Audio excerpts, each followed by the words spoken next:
दोस्तों, big boss के season 15 के लाइव फीड में इस समय घर के अंदर का माहौल काफी ज्यादा गर्मा गर्मी का हो चुका है और घर के सभी कंटेस्टेंट एक दूसरे के ऊपर अपनी भड़ास निकालते हुए दिखाई दे रहे हैं। ऐसा इसलिए क्योंकि आपको बता दें कि कुछ समय पहले बिग बॉस ने घर के सभी जंगलवासियों से मैप से जुड़ा हुआ पूरा का पूरा सामान वापस अपने पास जमा करवा लिया है।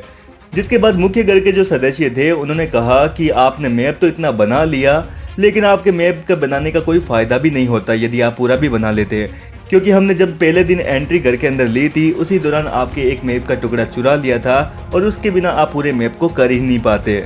ये सुनकर करण को काफी हैरानी हुई और करण ने कहा कि यार ऐसा कैसे पॉसिबल हो सकता है कि आपको मैप का टुकड़ा मिल जाए। हमने इतने ध्यान से अपने मैप के सारे टुकड़ों को अपने पास जमा करके रखा था, तो जाहिर सी बात है कि हम में से ही किसी ने दगा किया था और वो मैप का टुकड़ा आप लोगों को दे दिया। लेकिन दोस्तों, यहाँ पर प्रतीक ने कह दिया था कि ऐसा कुछ नहीं है, आप में से किसी ने भी हमको टुकड़ा नहीं दिया था, बल्कि मैंने वो टुकड़ा तब हासिल किया जब घर के अंदर मैप के टुकड़ों को लेकर काफी ज्यादा खींचातानी चल रही थी। उस दौरान मैंने ईशान के नीचे से चुपचाप वो मैप का एक टुकड़ा निकाल कर छिपा लिया था। लेकिन दोस्तों, करण को इस पर बिल्कुल यकीन नहीं हो रहा था और करण ने कहा कि ऐसा नहीं हो सकता, ईशान जिस चीज को पकड़ लेता है उसको तो मैं भी नहीं छुड़ा पाता, फिर आप लोग क्या छुड़ाओगे। और इसी बीच किसी कंटेस्टेंट ने जाकर ईशान और मायशा को यह कह दिया कि करण ने आपके लिए ऐसा कहा है कि आपने जो मैप का टुकड़ा है वो चोरी चुपके मुख्य घर के कंटेस्टेंट को दिया था।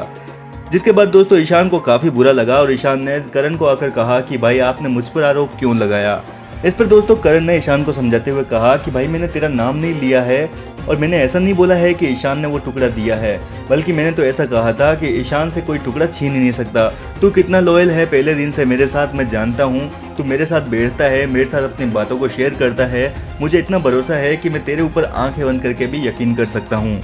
इसी बीच दोस्तों तेजस्वी ने भी करण कुंद्रा का साथ दिया और ईशान को समझाते हुए बोला कि करण ऐसा कभी भी नहीं कह सकता, क्योंकि करण को तुझ पर काफी यकीन है। फिर दोस्तों यहाँ पर तेजस्वी ने तो ये साबित कर दिया कि चाहे कैसी भी मुसीबत हो वो करण का साथ तो कभी नहीं छोड़ने वाली। तो वहीं इसके बाद में ईशान को भी समझ में आ गया था कि घर के किसी कंटेस्टेंट की यही चाल है कि वो आपस में सभी के बीच में फूट डालकर बीच के मजे लूट ले। फिलहाल दोस्तों इस मुद्दे पर आपकी क्या राय है, कमेंट करके हमें जरूर बताएं।